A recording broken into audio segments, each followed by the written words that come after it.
Okay, Brittany's question. She says, "Hey coaches, love the podcast. And I imagine all of you being in my corner when I train. I hope that's not too weird, but all of you are my ideal coaches and I get to use each of your unique advice at different times. It's the super team." That's cool, Brittany. We're happy to be there for you. I'm a data analyst that revels in specificity and has a hard time with general guidelines. And she says, maybe this is why I was drawn to cycling. She says, I train early before work and have solved the early morning workout fueling challenge by just taking in a banana and water right when I get up, then taking in carbs throughout the workout. This has really helped, but every single morning I still find myself wondering, what is the exact ideal time to eat? In other words, when do I eat so that when I start training, my blood sugar level is on the way up and I peak during my first set? And how do I avoid dreaded insulin depleting my blood glucose levels right when I need them most? She says, I know there's likely a level of individual variance here, but how specific can you get, or how specific is the research? Well, we just covered the insulin part there when we're talking about being in an active state versus an inactive state, right? Insulin responds, but when you're in that active state, it doesn't play that role. Like Chad said, our body's really good at just making sure that energy goes straight from the bloodstream into where it needs to be at those muscles. So that's one thing to keep in mind if you're active. That said, we have get another visual, and forgive me that this is a very broad stroke here. This isn't meant to be anything that's measured or specifically scaled, anything else like that.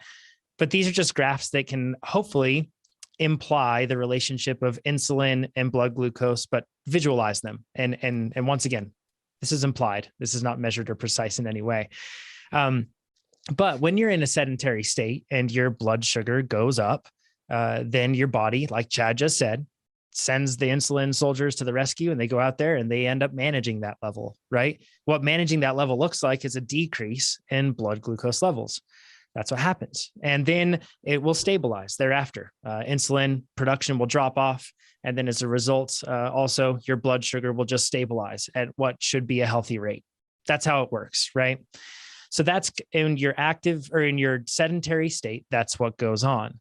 And that's pretty easy to understand, hopefully, after we've gone through everything we've gone through there.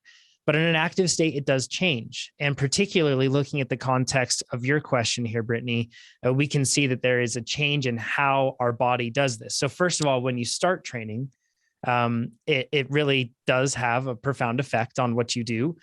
Suddenly you start training and your muscles say, hey, I got big demand over here. Can you please send me all of that blood glucose? And it will drop quickly because your body is taking it and using it. So then your body either responds by liberating more of that from the liver and from other sources that it has, or you start taking it in. And then as you take it in, it's able to be readily available and be used. Even increases in intensity will drop that, right? Or extensive durations at the same fueling rate. If you end up dropping on that fueling rate, or you just reach a point of diminishing returns where your body becomes less efficient, it might end up taking in more. So that's kind of the relationship that you have. When you're active, blood sugar demand is high. And when you're talking about just getting on the bike, absolutely that's the case. So hopefully those visuals that you're seeing on screen, and if you're listening to this on the podcast, head over to YouTube. You can find this episode. It's episode 327. You can see those. So that's kind of like what happens and outlining that. Activity level goes up, blood sugar goes down, take in more, and you can stabilize. That's just what happens. So Hannah, how about we talk about the context? Like specifically like the things that you would suggest or give her advice on talking about finding that exact, and I'm using air quotes here, that exact ideal time to eat. Yeah, I think first it's really important to address the fact that whenever we talk about food, we always have to be really careful because food is a sensitive subject. And if you don't think so, then maybe you're one of the lucky people, but you should be sensitive to other people's sensitivity. So just want to put that out there. Also, I'm not a nutritionist. And so especially in school, that was something that getting our degree, it was always pushed into our head is you're not a nutritionist. You can advise, you cannot dictate. And so that's exactly what we're trying to do here. We're trying to advise, or at least what I'm trying to do. I'm trying to advise with scientific evidence to back it up, but not trying to tell you this is what you must do.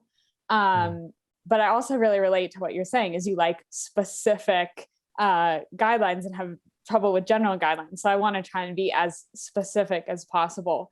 And that's, strictly from a textbook definition, what they say in regards to this is you should either eat within 15 minutes of starting your workout, or you should eat more than 45 minutes before starting your workout. And the reason for this is because of what Jonathan just outlined. So when you eat within 15 minutes of starting your workout, it's so close to that beginning of the workout that whatever that food is going to do will change by the workout no matter what. So when you start your workout, your body's going to say, okay, we're using this, it's going to decline. And then hopefully you'll either give it something or your body will mobilize for energy, mobilize the stores for energy, and it'll start to rise again. So you'll see that no matter what. If you eat more than 45 minutes before, same thing, you'll get that, you'll have that spike, decline, and then start to stabilize again, and then you'll start the workout. What you want to avoid is that range between 15 and 45. And the reason for that is because that's where that decline is going to be. That's where you're going to feel kind of lethargic. And so if you hit that point, not to say that you can't train or that it won't be a good experience, but it might just be a little bit harder in general, just a little bit harder, and also harder mentally, because you might have that food and then be like, oh, why would I train now? And that could just simply be a result of what your blood sugar is doing. So for your specific guidelines, I think that's a really great place to start. But that said, gosh, like it is really hard. And you said that you like to train in the morning. And this is something that I can relate to a lot, because now I've seen both sides of it. Now as a professional athlete, I can train any time of day, whenever I want. And it's actually my job to time my nutrition around that. And so that's something that I think about every day. Okay, I'm going to eat this time, I'm going to train this time, and I get to make it as perfect as possible. When I was in college, I was on the bike before 6 a.m. almost every single day. And I remember professional athletes, that cohort saying, so if you're on the bike at 5:45, does that mean you're waking up at 3:45 to eat? And it's just like, I mean, what do you think? No, please don't do that. It's unnecessary, and that's where perfection perfection might not be the goal. The goal is to do the best with what you have. And so that's where, once again, this rule, this guideline, rule, whatever you want to call it, can be helpful. Is, if you're going to wake up,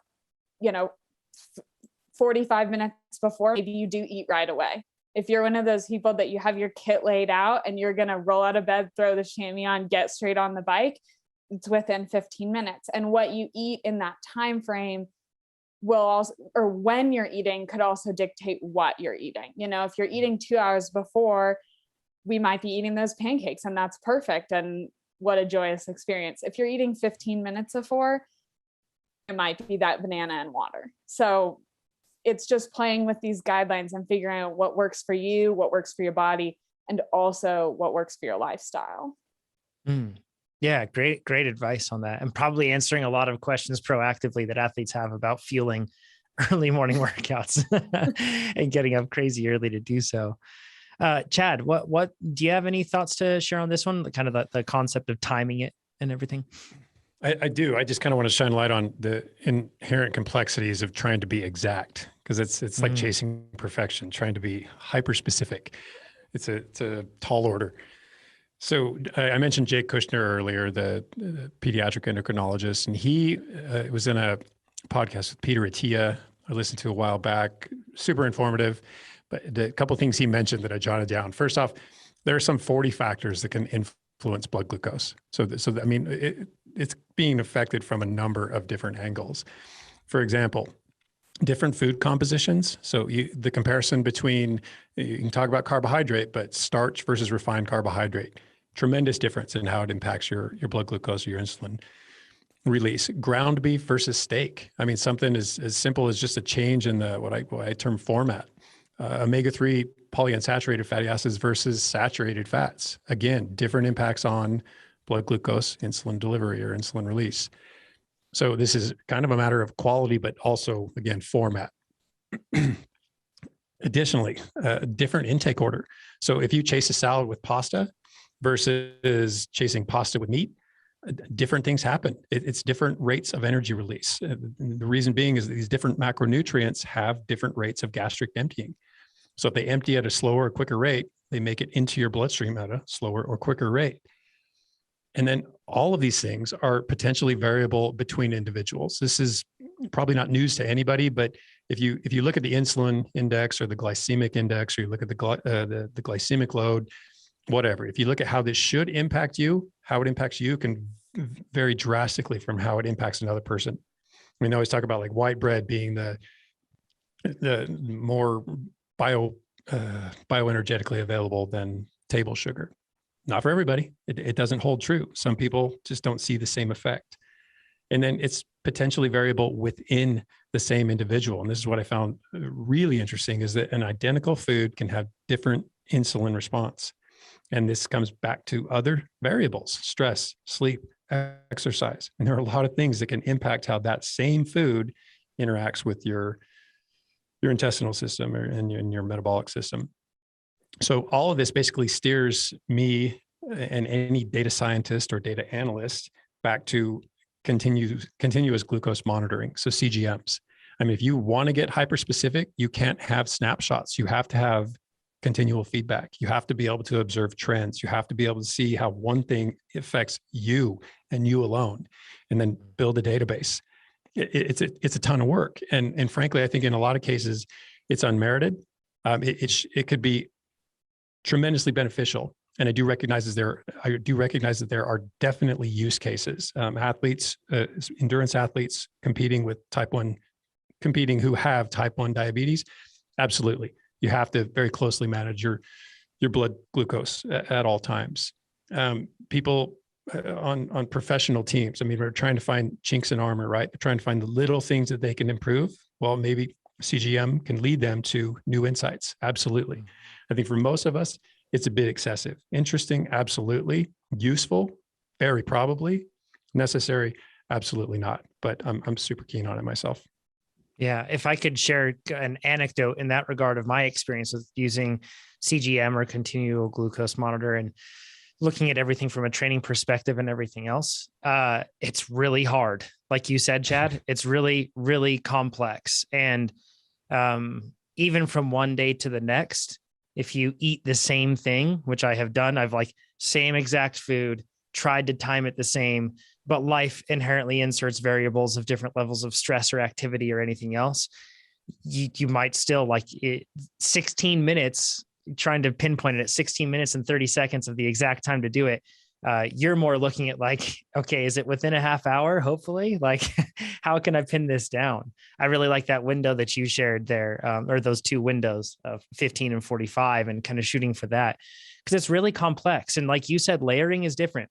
So when and first of all, too, I think that there could be, it could be difficult to manage your relationship, a healthy relationship with food, with CGM, continual glucose monitoring, because that could cause you to read into the data more than what needs to be read into, and a whole lot of stuff. But, when blood sugar goes up and then it comes down as insulin responds, and then it stabilizes, or when you're in an active state, it changes.